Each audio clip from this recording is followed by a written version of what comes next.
प्रभु के पवित्र नाम की स्तुति हो। एक बार फिर हम प्रभु के कदमों में आए हैं।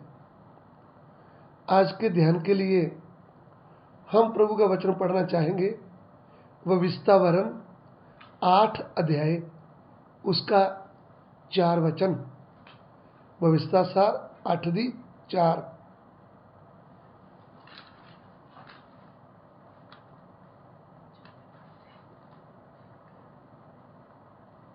इन्हां 40 वरिਆਂ ਵਿੱਚ ਨਾ ਤੁਹਾਡੇ ਉੱਪਰਲੇ ਵਸਤਰ ਹੰਢੇ, ਨਾ ਤੁਹਾਡੇ ਪੈਰ ਸੁੱਜੇ।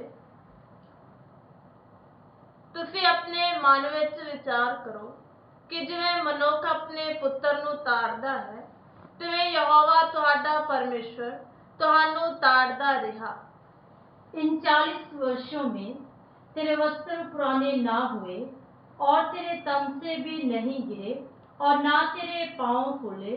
फिर अपने मन में यह तो विचार कर कि जैसा कोई अपने बेटे को ताड़ना देता है, वैसे ही तेरा परमेश्वर यहोवा तुझको ताड़ना देता है। प्रभु के पवित्र नाम की स्तुति हो। यहाँ पे प्रभु का दास मूसा अपने चुने हुए लोग इस्राएली लोगों को यह भविष्यवाणी की पुस्तक लिख के देता है, उनको याद दिलाता है। क्योंकि जब इस्राएली लोग मिस्र में से निकले थे तो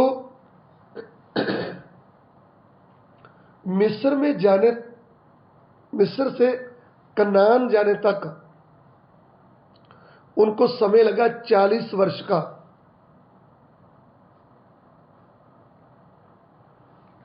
प्रभु ने उनको 40 वर्ष लगाए और 40 वर्षों में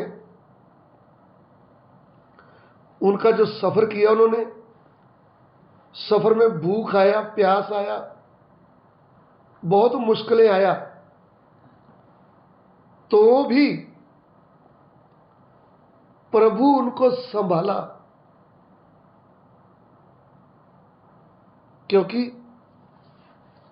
जंगल बियाबान का जो सफर था उसमें लाइट नहीं थी, उसमें पानी नहीं था, उसमें कुछ खाने वाली वस्तुएं नहीं थी, उसमें कोई बाजार नहीं था, कुछ भी नहीं था। इतना खतरनाक रास्ता था।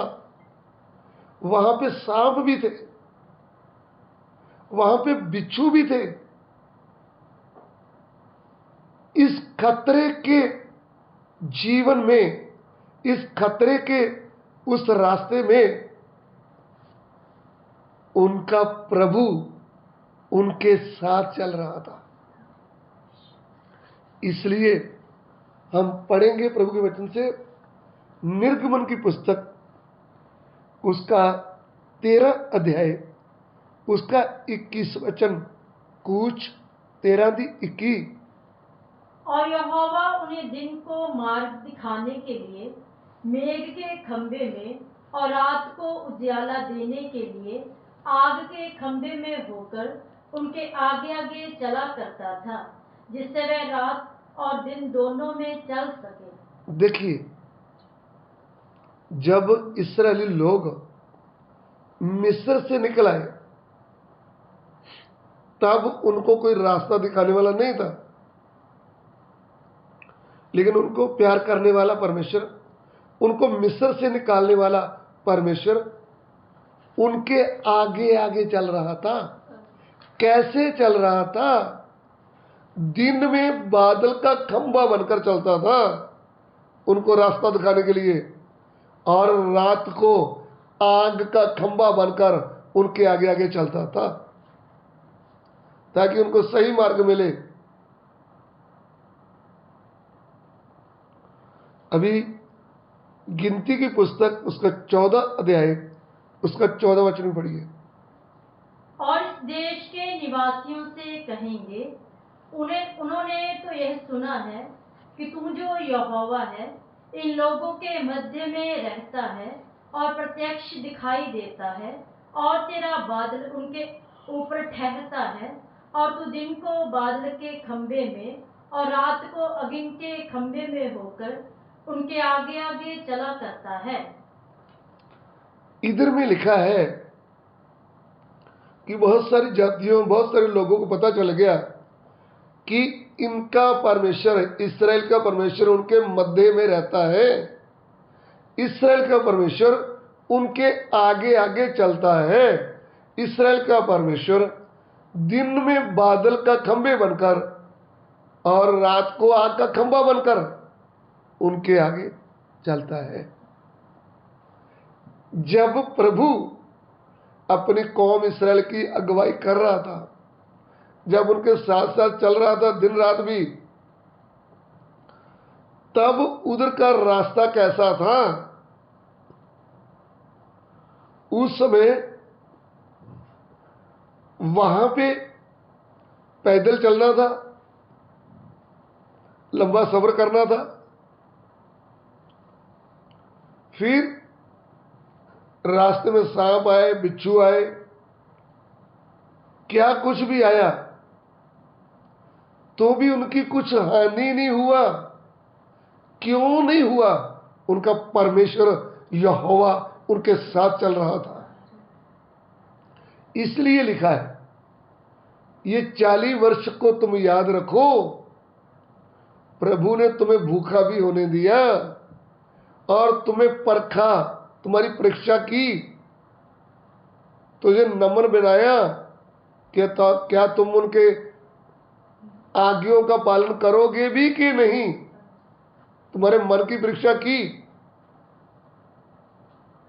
तुम मन की परीक्षा करते समय वो भोजन दिया जो तुमने कभी खाया नहीं। चट्टान से पानी पिलाया, शुद्ध पानी दिया। जब प्रभु शुद्ध पानी दे रहा था, जब प्रभु स्वर्ग से भोजन दे रहा था, तो वचन कहता है ना ही वो बीमार पड़े, ना ही उनके पांव फूले, ना ही उनके कपड़े फटे, क्योंकि प्रभु 40 वर्ष तक उनकी सहायता करता रहा और उनके साथ साथ चलता रहा। सो मेरे प्रिय भाइयों बहनों, जो परमेश्वर इस्राएल को मिस्र से लाया, वो परमेश्वर आज मनुष्य के रूप में इस पृथ्वी में आकर पूरे जगत का उद्धारकर्ता बनकर हमारे बीच में चला इस दुनिया में। उधर में यहोवा परमेश्वर उनके आगे आगे बादल का खंभा बनकर चल रहा था, उनके बीच में वास करता था। इधर में पृथ्वी में पूरे जगत के सेंटर में परमेश्वर मनुष्य के रूप में उद्धारकर्ता बनकर प्रभु यीशु बनकर चला। 3.5 साल चला इस पृथ्वी में। और जब वो चल रहा था, अंधों की आंखें खुल गई। जब वो चल रहा था, लकवे के मारे उठकर खाड़ उठाकर चलने लगे। जब वो चल रहा था, लंगड़े चलने लगे।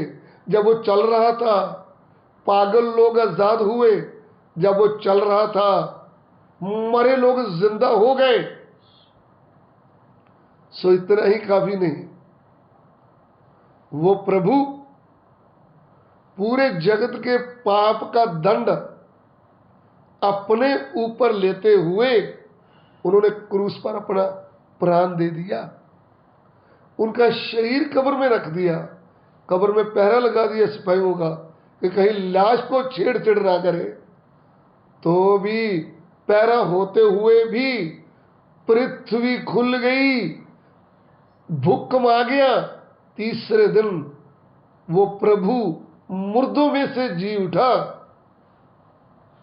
जी उठने के बाद जितने भी संत सोए हुए थे, पुराने नियम के संतों की आत्मा को लेकर के वो स्वर्ग में उठा लिया गया। सो आज वो परमेश्वर जो इस्राएल के आगे आगे गवाही कर रहा था, चल रहा था, आज वही परमेश्वर पवित्र आत्मा के द्वारा, सत्य पवित्र आत्मा के अगुवाई से हमारे आगे आगे चल रहा है। आज भी वो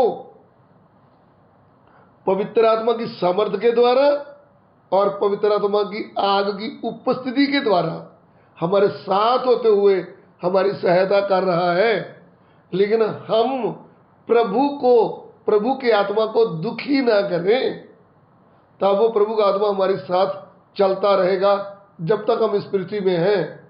जब तक हमारा प्रभु स्वर्ग से नहीं उतरता, तब तक पवित्र आत्मा हमारे साथ हमारी अगुवाई करने के लिए आया हुआ है। जैसे उनकी सारी आवश्यकताएं प्रभु पूरा करता था, वैसे आज भी पवित्र आत्मा हमारी सभी आवश्यकताओं को पूरा करता है। जैसे उनको तंदुरुस्ती मिला, आज भी प्रभु हमें तंदुरुस्ती देता है। जैसे उनको चट्टान से पानी पिलाया शरीर की प्यास बुझाने के लिए, आज पवित्र आत्मा के द्वारा प्रभु हमारे आत्मा की प्यास बुझाता है। जैसे उनको स्वर्ग से रोटी दिया, मन्ना दिया, आज प्रभु का आत्मा हमें रोज वचन की रोटी दे रहा है। हम रोज दिन भर आत्मा में आराधना करेंगे, वचन की रोटी खाएंगे, वचन के ऊपर ध्यान करेंगे, वचन का मन्ना खाएंगे, तो हम भी कभी बीमार नहीं पड़े रहेंगे। हमें भी तंदुरुस्ती मिलेगा, हमारी भी एज लंबी हो जाएगी। क्योंकि जिन्होंने स्वर्ग का भोजन खाया, आज स्वर्ग का भोजन क्या है? परमेश्वर का पवित्र आत्मा के द्वारा दिया हुआ ताजा मन्ना, ताजा वचन जो हम सुनते हैं, जो हम पढ़ते हैं, जो हम वचन के ऊपर ध्यान करते हैं, वह है हमारा आत्मिक भोजन। सो आज भी प्रभु हमारी अगुवाई करने वाला है। जैसे उन्होंने अपने इस्राएली लोगों की अगुवाई की 40 साल, आज इस पृथ्वी में हम कितनी देर रह रहे हैं? जब तक प्रभु यीशु नहीं आते, तब तक हमारी अगुवाई होती रहेगी, तब तक प्रभु हमें संभाले रहेगा, तब तक प्रभु हमें चलाएगा, तब तक प्रभु पवित्र आत्मा के द्वारा हमारे आगे आगे आज भी चल रहा है। इसलिए हमें इस प्रभु को आदर देते हुए, उसका भय मानते हुए, उसको प्रेम करते हुए, उसका सहारा लेते हुए प्रभु में आगे बढ़े। प्रभु आपको आशीष दे। स्वर्गीय पिता, दिए हुए वचन के लिए तेरा धन्यवाद। तेरा वचन लोगों से बातें करे, एक एक जन को मजबूत कर। पिता, हमारी विनती को ग्रहण कीजिए, यीशु मसीह के पवित्र नाम से मांगते हैं, आमीन।